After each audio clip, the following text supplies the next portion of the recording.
Alors, vous l'avez peut-être remarqué, j'avais un masque juste avant de commencer, c'était le cas d'Hugues Vidor aussi. On respecte ici les gestes barrières, bien entendu, et nous sommes pour un grand nombre des orateurs en duplex. Et nous allons retrouver Jean Viard, précisément. Bonjour Jean, est-ce que vous êtes là avec nous Bonjour, je suis là. Ravi de vous retrouver à nouveau pour cette occasion aujourd'hui. On connaît, Jean, votre liberté de ton, qui vient de votre liberté de réflexion, qui est très grande. Vous êtes, je le rappelle, sociologue, vous êtes philosophe aussi, et directeur de recherche au CNRF et au CEVIPOF, le Centre de recherche politique de Sciences Po Paris. Alors on va le voir, vous n'êtes pas forcément le Cassandre qu'on croit dans ce contexte.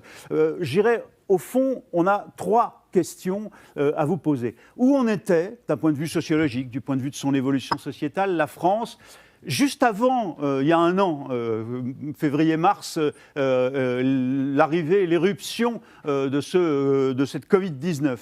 Quelle était réellement la situation et finalement, quelles étaient les grandes tendances que cette crise, cette pandémie a finalement accentuées, révélées peut-être pour celles qu'on ne voyait pas encore arriver, de manière négative ou de manière positive d'ailleurs. Et puis, qu'est-ce qui est en train d'émerger? Qu'est-ce que ça a changé? Quelle nouvelle société est en train d'advenir? Voilà au fond les trois grandes questions. Je vous laisse pour une vingtaine de minutes, un petit peu moins peut-être, parce que je reviendrai à la fin avec peut-être quelques questions, et puis quelques-unes qui seront venues de Klaxoon. Cher Jean Viard, on vous écoute. Où en était la France et qu'est-ce qui est en train de se passer? Bonjour. En fait, en ce moment, je regarde beaucoup de films de guerre. Carrément. Parce que dans un film de guerre, on peut le regarder de deux manières. Soit on voit les victimes, les gens qui meurent, soit on regarde l'objectif du combat et où ça nous mène. Et au fond, c'est ça que je regarde en ce moment. Pourquoi? Parce que je peux vous parler, évidemment, des incertitudes, de l'aléatoire, de la montée de la pauvreté, tout ça. On l'a tous les jours et on est dans l'incertitude. Mais en même temps, on est dans un rite initiatique gigantesque de transformation du monde, des sociétés, de nous-mêmes, de chacun d'entre nous. Et au fond, pour des gens comme vous, la question, c'est de se dire comment on va être prêt quand ça va redémarrer. Il faut être prêt à soutenir les gens aujourd'hui, bien entendu, mais la vraie question, c'est comment on se prépare au redémarrage à la société de demain. Il renvoie tout à fait à votre question. On était au fond dans la fin des sociétés productives, bâties sur la production, bâties sur la croissance, qui laissait de côté une grande partie des milieux populaires parce que l'industrie s'était mondialisée. Chez nous, on voyait bien qu'il y avait plein de gens dans l'avenir industriel. L'industrie pèse 13% en France aujourd'hui, donc on voyait bien qu'il y a des tas de milieux populaires qui étaient déboussolés. Il y avait des ruptures terribles entre les métropoles et les non-métropoles, la société d'archipel. Jean-François Fourquet en a fait un livre, j'avais écrit là-dessus il y a quelques années. On a vu le phénomène de Trump, etc. Donc on était dans une société de rupture. Parce qu'on était à la fin d'un cycle politique, on va dire l'affrontement capital-travail construit au moment de la révolution industrielle, qui nous a beaucoup aidés, qui a permis de protéger les milieux populaires, d'acquérir la retraite, la sécu, le chômage, toutes ces choses qui sont liées ici au combat populaire. Mais à un moment, on était dans une autre époque. Et on n'arrivait pas à le penser politique. Et je pense que là, on est dans le rite initiatique de la mutation, à l'intérieur, au milieu des souffrances. Et je le dirais en disant, d'abord parce qu'on a gagné. Je veux dire, il faut faire très attention. On voit évidemment les morts, les peurs, les vaccins, etc. C'est essentiel. Mais si on ne s'était pas tous confinés, si on ne s'était pas enfermés à 5 milliards, si on n'avait pas décidé de regarder en permanence ce que font les uns les autres, tout le monde sait où est la Corée du Sud aujourd'hui. Tout le monde est au courant de la situation en Portugal ou de la situation en Chine. Si on n'avait pas fait cet immense travail d'observation, de coordination, il y aurait peut-être 50 ou 100 millions de morts. Il y a eu 50 millions de morts avec la grippe espagnole et il y avait moitié moins d'humains. Donc on peut considérer d'abord qu'il y a beaucoup plus de voyages et que d'autre part on est 2 fois plus nombreux. Donc 50 ou 100 millions de victimes semblait un chiffre raisonnable et peut-être un petit chiffre. On va être à 4, 5, 6 millions, c'est beaucoup. Mais ayons quand même l'idée qu'on a gagné tous ces vies. Et donc il faut d'abord se mettre dans l'idée de la victoire. On est au milieu de la tragédie, donc on la voit au présent. Le vécu domine sur le récit historique, sur le projet, mais ce qu'il faut, c'est voir la période d'après et se dire comment on va sortir du vécu pour construire un récit. Je dirais, si je voulais comparer à la dernière guerre, à un moment, on a construit le récit de la résistance comme phase glorieuse de la nation. Pendant la guerre, il y avait peut-être 2% des gens qui étaient vraiment résistants, la plupart des gens étaient plutôt intéressés par les topinambours, voire étaient plutôt pétainistes. Mais la construction du récit, après, permet d'avancer, etc. C'est la première chose qu'il faut se dire. Et ça me semble important. La deuxième chose qu'il faut se dire, c'est qu'individuellement, et la société et le monde ont changé beaucoup plus vite que ne le pensent les systèmes politiques. Depuis 30 ans, on nous parlait de réforme toute la journée. Au fond, on aurait dit que les gens élus tiraient la société vers la modernité. Aujourd'hui, je pense que c'est l'inverse. La société a changé, elle s'est complètement bousculée. 4,5 millions de Français disent qu'ils vont changer de vie, divorcer, déménager, changer de métier. Et c'est vrai dans tous les groupes sociaux. Et c'est vrai à tous les âges. Et c'est vrai dans les autres pays. En Chine, il y a eu par exemple 10% de divorces Erwan. Donc on est dans des chiffres à peu près comparables en Asie ou chez nous. Donc ça veut dire qu'il y a une force de changement qui est en cours, qui est aussi une force de conflit. Mais n'exagérons pas, regardez, excusez-moi de prendre ce chiffre, mais le nombre de femmes tuées par leur conjoint a diminué de 40%. Donc faisons attention aux images, etc. Bien sûr qu'il y a eu des malheurs, bien sûr qu'il y a eu des violences, bien sûr qu'il y a eu tout ça, mais il y a eu aussi l'inverse. Il y a eu aussi des gens qui se sont retrouvés, des gens qui ont réfléchi sur leur vie, des gens qui se sont demandé à quoi servait leur travail, etc. Et donc on est de l'autre côté du miroir, et je crois que c'est important de se dire ça. Je ne veux surtout pas minorer la souffrance, mais il faut quand même regarder la victoire et donc l'autre côté du miroir. Ça me semble l'état de fond. Et au fond, comment on s'en est sorti? On était dans une époque où, depuis 50 ans, on pensait que les chaînes de valeur économiques étaient le moteur de la régulation du monde. C'est comme ça qu'on a construit et achevé la mondialisation. C'est comme ça qu'on a fait tomber le totalitarisme en Europe. Ne soyons pas naïfs sur la victoire qu'a représentée cette politique, on va dire, reaganienne pour aller très vite. Et on voyait bien en même temps que l'hégémonie des chaînes de valeur ne répond pas à l'ouvrier du Creusot, ne répond pas aux jeunes de quartier, ne répond pas à leurs problèmes, ne répond pas aux gens du monde rural qui n'est pas connecté à Internet, etc. Et donc on ne savait pas faire le lien entre les deux. D'où monter des populismes, voire des fascismes à certains endroits, etc. Et là, on a associé coopération et frontières. Frontières, d'abord, la première, le sourire. La deuxième, c'est d'enfermer dans le logement. La troisième, c'est le local. Et la quatrième, on va dire, c'est la nation, puis l'Europe, et puis les instances mondiales. Alors, coopération et frontières. Ça va remplacer demain, à mon avis, l'ensemble de l'idée que les chaînes de valeur sont le seul moteur. Ce qui veut dire que la politique va reprendre la main au niveau, on va dire, de l'économie. On va dire que le citoyen s'est enfermé chez lui, a été enfermé chez lui. Et donc, au fond, le citoyen a été appelé contre le consommateur. C'est le consommateur qui a été enfermé chez lui, excusez-moi, et donc le citoyen est remonté. On va dire, au fond, il y a nouveau pouvoir du politique, et qu'est-ce qu'on va en faire? Sur quel projet? Alors, qu'est-ce qui a changé pour aller très vite? Le véhicule numérique a remplacé le véhicule à moteur, on peut le dire comme ça. Depuis la guerre, pour aller voir quelqu'un, on dépensait du pétrole, en avion, en train, en voiture. Et on était passé de 5 km par jour à 60 km par jour et par Français pour ne prendre que la France. Aux États-Unis, c'est un peu plus. Ben, aujourd'hui, le premier lien, c'est le numérique. Et la deuxième bataille, ça va être de continuer à faire du lien physique, alors qu'on va nous dire, mais non, c'est moins cher un truc par numérique. On peut le télétravail, mais ça coûte moins cher, t'as pas besoin d'avoir un bureau, etc. Il va falloir se battre pour maintenir les liens physiques. Y compris à l'intérieur des familles. On peut faire un zoom avec mamie, on n'a pas besoin de l'avoir. Donc là, on va avoir un nouveau rapport, le numérique va dominer, comment on le freine. Deuxième idée, je pense que les générations ont été appelées différemment, mais si les anciens ont été le plus à risque, les jeunes ont été extrêmement solidaires. Et je crois qu'il faut insister là-dessus, parce que c'est une génération de combat. On insiste en permanence sur ses souffrances, son exclusion, etc. Et c'est vrai, bien sûr. Mais regardez à Noël. Les jeunes, ils étaient arrivés chez leurs grands-parents, ils avaient passé une semaine enfermés chez eux. Il n'y a pas eu d'augmentation de la vague. Regardez les maraudes. Les jeunes ont remplacé les retraités qui ne pouvaient plus les faire. Donc, disons-nous que là, on a fait une génération, je dirais, qui s'est remusclée dans sa volonté. Et notre problème, c'est de l'aider à avancer. Moi, je dis, pourquoi on n'offre pas 3 millions de livres de poche aux jeunes des quartiers, aux étudiants? Pourquoi on ne met pas massivement des outils culturels à leur disposition pour leur faire d'abord des cadeaux et donner du sens à ce qu'ils vivent? Je crois que là, on pourrait être meilleur. Ensuite, ce qu'on a vu, c'est une nouvelle lecture du social. On a vu pendant la première pandémie qu'il y a des gens qui continuaient à travailler. Les gens du care, comme on dit maintenant, du soin, les gens du service, les caissières, les livreurs, les chauffeurs de camions, ceux qu'on ne voit pas, qui livrent la nuit, qui remplissent les supermarchés, parce qu'il n'y a pas que le local qui a bien marché. Il y a toujours eu à manger dans tous les supermarchés. Donc, si vous voulez, là, il y a une première partie de la population, un tiers. Leur gros problème, c'est que ces gens habitent loin de leur domicile parce qu'ils ont des salaires faibles. On leur a toujours dit « Ah oui, mais on ne peut pas augmenter votre salaire à cause de la concurrence internationale. » Non, ça ne les concerne pas. Demain, il va falloir qu'on réfléchisse à un salaire social. Ces gens ne relèvent pas de la concurrence internationale. Et deuxièmement, Ce sont des gens dont la question, c'est de rapprocher le logement du travail. Je pense qu'il faut repenser la politique HLM. Il faut donner priorité à la proximité. Il faut faire un logement spatial et social, mais le spatial doit passer avant. On doit donner le droit à une infirmière, à une enseignante, à une caissière, d'avoir un logement dans le quartier où elle travaille. Parce qu'on ne pourra pas augmenter les salaires de tout le monde d'un coup, mais par contre, on peut faire diminuer la contrainte du déplacement. Ensuite, il y a un deuxième groupe qu'on a bien vu, on va dire c'est le monde de la production. Le monde de la production, c'est les usines, et évidemment les paysans. Les paysans, finalement, s'en sont pas trop mal sortis parce qu'ils ont pu trouver des circuits courts, et les gens y ont été sensibles, mais l'industrie a été mise au chômage massivement. Le monde de demain, où on va se reposer la question de où on crée les nouvelles entreprises, peut-être plus chez nous, c'est un moyen de donner de la dynamisme aux territoires de non métropolitains. Parce que l'industrie est non métropolitaine. 70% des ouvriers vivent à la campagne.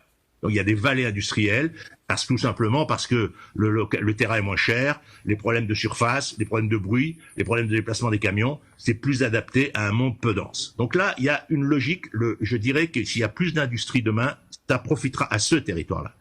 Le troisième temps, ce sont les gens du télétravail. Je caricature un peu, on va dire c'est des télébobos travailleurs, 1 million ont quitté Paris. La question, effectivement, ils sont en train de se déplacer dans le territoire par dizaines de milliers. Et donc là, on a toute une question. Qu'est-ce que cherche cette population? Elle cherche à revenir dans les grandes métropoles 2-3 jours par semaine, 1 ou 2 jours. Elle cherche effectivement à habiter dans un lieu à forte image de marque. La population du Caire précédente, au fond, c'était pour aller vite le territoire des Gilets jaunes, c'est-à-dire les grands lotissements périurbains et le rural profond, pour être caricatural. Les télétravailleurs bobos, ce sont des gens qui veulent aller dans des lieux qui ont de l'image. Si vous prenez Paris, ils vont aller à Mortagne-en-Perche, ils vont aller à Beauvais, ils vont aller à Tours, ils vont aller à 1 heure de Paris en TGV, à un endroit où ils peuvent dire « Ah mais moi je suis allé m'installer à Tours, j'ai un jardin sur la Loire, c'est merveilleux pour le moins cher que mon loyer à Paris. » Donc ils vont construire leur identité là-dedans. Le problème qu'on a, c'est que c'est une partie des populations. Comment on démocratise à d'autres, peut-être un jour. Celui qui est dans un supermarché, qui gère un stock, un jour par semaine, il fait des factures, il fait des commandes. Si lui, il reste un jour chez lui, ça change sa vie, les pollutions, et ça lui donne un autre statut social. Et donc là, il y a une vraie question. La deuxième vraie question, c'est de se dire, c'est une chance pour les territoires. Il y a des dizaines de milliers de gens avec des revenus qui sont en train de s'y installer. Si on crée, mais ils ne veulent pas travailler chez eux, ils veulent travailler à côté de chez eux. Si on crée dans l'année 10 000 lieux de coworking, si on crée 3 000 tiers-lieux, tous ces lieux complètement innovants. Les tiers-lieux, c'est là où la culture rencontre le coworking, mais rencontre aussi des lieux de séjour, des petits colloques, etc. Et les lieux de coworking, c'est des lieux où on va travailler à côté de chez soi, avec les gens qu'on voit à l'école, avec les gens qu'on voit au marché, avec les gens qu'on voit quand on fait du sport. Et bien, à ce moment-là, on crée un double lieu de travail, le deuxième bureau. Et ce deuxième bureau est un lieu social. Il ne s'agit pas de s'enfermer chez soi ou d'aller dans l'entreprise en centre de métropole. Et il faut rappeler simplement que les métropoles, c'est la richesse du monde de demain. C'est 61% du PIB pour 40% de la population. Parce que là où la toile rencontre la concentration intellectuelle, financière, politique, il y a une création de richesse qui s'accentue. C'est vrai dans tout le monde. Il y a 200 métropoles qui cadrent ça. Et en France, on en a 8, bon, disons 10 pour faire plaisir aux élus locaux. Mais c'est le logique métropolitain, c'est-à-dire ce sont nos mines, au sens où la densité numérique croise la densité intellectuelle et financière. Mais on n'est pas obligé d'y habiter. La question, c'est comment on organise la société pour qu'effectivement on puisse y avoir son emploi, y venir pour une partie, ça fait en France 60%, il reste 40% à l'extérieur, c'est pas marginal. Mais si vous voulez, c'est effectivement, ne cassons pas nos mines, organisons des vies plus agréables pour les populations, c'est ce qu'elles cherchent. Donc là, il y a une nouvelle lecture sociale et spatiale avec 3 axes différents. Il y a effectivement le monde de l'entreprise qui va être touché par sans doute une bataille pour la fin d'une mondialisation hégémonique, pas la fin de la mondialisation hégémonique. On va avoir la partie du care et du soin. La bataille, ça va être la distance, domicile-travail. Et on va avoir les télétravailleurs, pour aller vite, où là, il y a une forme de démocratisation et il y a la question du deuxième bureau qui va être tout à fait centrale. Alors, bien sûr, 2 petites remarques. Les régimes totalitaires sont peut-être plus efficaces que les démocraties. Reconnaissons ça, interrogeons-nous, demandons-nous comment ça va être vu, notamment dans les pays du Sud. Parce qu'après tout, le modèle chinois, dans cette affaire, qui est le plus efficace? Avec l'idée que le rite initiatique que nous vivons, c'est le passage des sociétés industrielles aux sociétés de lutte contre le réchauffement climatique. Il faut penser ce virus comme un détonateur écologique. C'est-à-dire qu'on a compris que l'homme est une espèce parmi les espèces. Parce que le coronavirus, ma fille qui est infirmière, elle m'en parle depuis des années, les chats en ont toute la journée. Le problème, c'est pourquoi à un moment, il passe à une autre espèce. Parce que nous sommes une espèce parmi les espèces, et que contrairement à ce qu'on a pensé à une époque, effectivement, la rupture entre l'homme et la nature n'est pas comme on le pensait. Et quelque part, on pourrait dire effectivement que Descartes a perdu si on voulait faire caricature. Donc on rentre dans ce nouveau monde-là, où la société se dit, on peut travailler tous ensemble sur la Terre au même projet. Ça n'était jamais arrivé. On avait toujours tendance à s'affronter les uns contre les autres. Or là, on va continuer à faire concurrence, on le voit bien dans l'achat des vaccins. Mais c'est normal. Après, on se bat, on crie, on hurle. Mais je dirais, quelque part, il ne peut pas y avoir, et je pense aux gens du Sud, qui pour d'ici qu'ils aient des vaccins, nous on discute pour savoir qui en a le plus en Europe. Je crois qu'il y a 6000 vaccins qui ont été faits aux 1,5 milliard d'Africains. Donc, il faut aussi quand même se rendre compte un peu des enjeux. Voilà, tout ça, voilà. Alors, pour résumer, on passe d'un monde à un autre. Le monde écologique, c'est le monde de demain. C'est pas le monde des écolos. C'est qu'on a tous compris que le réchauffement climatique était le nouveau champ du politique de nos sociétés. Tout le monde va se dire, mon emploi, il sert à quoi par rapport à ça? Mon engagement politique, il sert à quoi? Ma façon de vivre. Et là, on va aller très vite.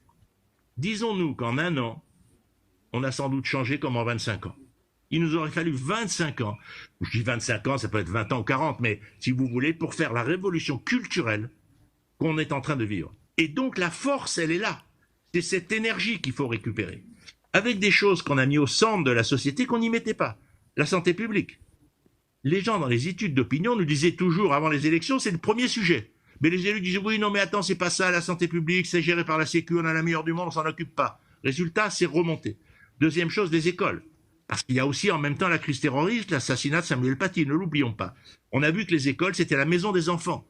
C'est pas un service de garderie. Enseigner, c'est difficile. Donc, si vous voulez, il y a des tas de professions dont l'honneur a remonté. L'honneur de l'enseignant, l'honneur de la caissière, l'honneur du livreur, l'honneur de l'infirmière. Ça rétablit la hiérarchie de l'honneur dans nos sociétés. C'est essentiel, la hiérarchie. Et il y a plein de gens dont on a vu qui ne servaient pas à grand-chose. Excusez-moi de vous dire, dans les métiers intermédiaires de la bureaucratie publique, prenons un seul chiffre dans l'hôpital, il y a 30% de postes de gestion pour 70% de soignants. En Allemagne, c'est 20-80. Quand vous avez 30% de gestionnaires, ils veulent faire des réunions, des plans de développement, des plans de croissance. Ils prennent non seulement, ils ne soignent pas, mais ils prennent du temps en soignant. On voit bien, je prends l'hôpital parce que c'est très clair, c'est pareil pour l'école. Troisième élément, le travail est devenu une valeur extrêmement positive. En France, le travail, c'est toujours l'exploitation, le patron, etc. Même si les Français ont toujours adoré les petites entreprises, parce qu'ils les connaissent, c'est de l'emploi, etc. Mais bon, l'idée du travail. Là, le travail, on a bien vu que les gens qui manquent de travail, leur véritable problème, c'est de travailler. Excusez-moi. Et donc, c'est le travail, ce n'est pas simplement un revenu, c'est un lien entre les hommes. C'est une façon de vivre. Regardez les restaurateurs, même s'ils sont indemnisés, ils sont désespérés. Regardez les artistes, même les artistes publics. Donc, le travail est devenu une valeur en soi. Je crois qu'il faut le tenir. Et pour finir, le changement de période. Au fond, hier, on cherchait la modernité. On s'est battu depuis la guerre. Regardez, pour faire des ronds-points, pour faire des bâtiments rectangulaires, disons le goudron, le béton et le parpaing ont voulu dominer. Le résultat, c'est qu'aujourd'hui, je pense qu'on cherche beaucoup plus l'esprit des lieux. On cherche la patine du temps. On va chercher le lien. On cherche la patine de la nature, évidemment. On va lier ces éléments-là avec le numérique, avec l'hypertechnologie. Et donc, on n'a plus d'un côté la modernité, de l'autre côté l'archaïsme. On va avoir un bousculement des territoires, un bousculement des métiers, un bousculement des arts de vivre. Et au fond, finissons en disant que l'art de vivre, dans cette pandémie, a repris la main sur l'art de produire. Et je pense que c'est un changement essentiel. Et dans vos secteurs, évidemment, ça ouvre à beaucoup de réflexions. Merci infiniment, Jean Viard, pour cette vision très claire de l'avenir qui souligne bien ce que vous considérez comme la vitalité de la société, qui peut avoir des aspects peut-être violents et négatifs parfois, mais qui est surtout tournée, en tout cas tel que vous l'appelez de vos voeux, mais que vous le voyez se dessiner, vers un projet commun de société bien au-delà de la nation française, de l'Union européenne même, puisque vous nous dites, au fond, on est en train peut-être de voir émerger, au-delà même des bagarres et des concurrences, un projet commun mondial. En tout cas, avec des éléments communs qui sont cette quête de sens, cette continuité du lien physique qu'il va falloir se battre pour maintenir, y revenir, hein, c'est une de vos grandes idées. Les jeunes, la solidarité avec les anciens qui a eu lieu, mais qui pose problème aujourd'hui, en tout cas dans la réalité de ce que vivent les jeunes, ça on le sait, on le dit beaucoup, vous l'avez souligné. Et puis, repenser la proximité, repenser les lieux. Voilà, je ne vais pas résumer tout ce que vous nous avez dit, mais il y a un certain nombre de remarques qui sont arrivées. Au passage, Laurent Berger, qui va intervenir dans quelques instants, le patron de la CFDT, disait « Moi, je fais du syndicalisme, c'est assez noble, on a un projet, il y reviendra dans quelques instants. » Mais dans ceux qui, en effet, cherchent du sens tout en travaillant, en produisant, il y a une question qui est posée souvent, c'est celle de la concurrence des salaires. Et puis il y en a une autre qui est venue par Klaxoon, qui est la place de l'industrie dans le monde que vous venez de décrire là. Est-ce qu'elle a encore sa place, notamment chez nous, ou est-ce que c'est définitivement relégué très très loin? Et puis enfin, un de nos intervenants, un des membres de l'UDES qui assiste à cette réunion ce matin, à ce web event, nous dit, au fond, c'est l'écologie bien au-delà de l'écologie politique, c'est même son écologie intérieure qu'il faut reconstruire. Voilà, je vous livre quelques-unes des réflexions. On a très peu de temps, on est presque arrivé au bout de ce que vous aviez à dire, mais qu'est-ce que ça vous inspire, ces remarques, ces réactions, Jean? Bon, je salue Laurent Berger, qui est un ami. Alors, je dirais plusieurs choses. Je pense que effectivement, la chaîne de valeur comme seule règle de régulation, c'est terminé. Mais on a besoin de rester dans une économie mondiale. Regardez l'histoire des vaccins. Si on avait dit on fait chacun son vaccin, ben les Français n'en auraient pas. Donc, si vous voulez, c'est ça le monde de demain. Et ça va être aussi un monde où on va réguler les appuis, si on peut dire. Il est absolument absurde de faire tous les masques en Chine. On l'a bien vu, parce que d'un coup, la Chine a une maladie, ben, on n'a plus de masques. Donc, on va répartir nos appuis. Et je pense que l'industrie, dans son développement, il ne faut pas dire on va rapatrier l'industrie. Parce que l'industrie, elle existe, on l'a construit, on a investi, il y a des gens qui travaillent, il y a des emplois, etc. Mais par contre, les nouveaux emplois, prenons les batteries, pour prendre cet exemple. Mais il y a des tas d'autres, les vélos. Par exemple, les vélos, ils sont essentiellement faits au Portugal. Donc là, c'est en Europe, c'est très bien. Mais les nouveaux secteurs économiques, y compris parce qu'ils vont moins polluer, parce que les usines sont plus automatiques, donc capacité à être plus proche des villes, parce qu'il y a moins de phénomènes de pollution, on peut, et ça Pierre Veil le dit très bien, on peut se focaliser sur l'idée que l'industrie qu'on va créer, la nouvelle industrie, l'industrie écologique, l'industrie de tous ces nouveaux systèmes, l'industrie de l'isolation, etc., tous ces nouveaux secteurs peuvent beaucoup plus être en partie dans nos sociétés. Et les sociétés, par exemple, d'Asie vont se développer beaucoup plus sur la consommation, ce qui est le basculement, par exemple, du modèle chinois. Donc ça, c'est une question tout à fait essentielle. Ensuite, la question écologique, je suis d'accord, c'est devenu, et je crois qu'on en est tous conscients, vous savez, on s'est battu ensemble à 5 milliards. C'était jamais arrivé. On va mettre des années à mentalement le comprendre. C'est comme la crise de 29. Moi, je pense qu'on rentre, si je vais au bout de ma pensée, on va vers les 10 glorieuses. On est comme après-guerre où il y a eu les 30 glorieuses, on est comme après la crise de 29.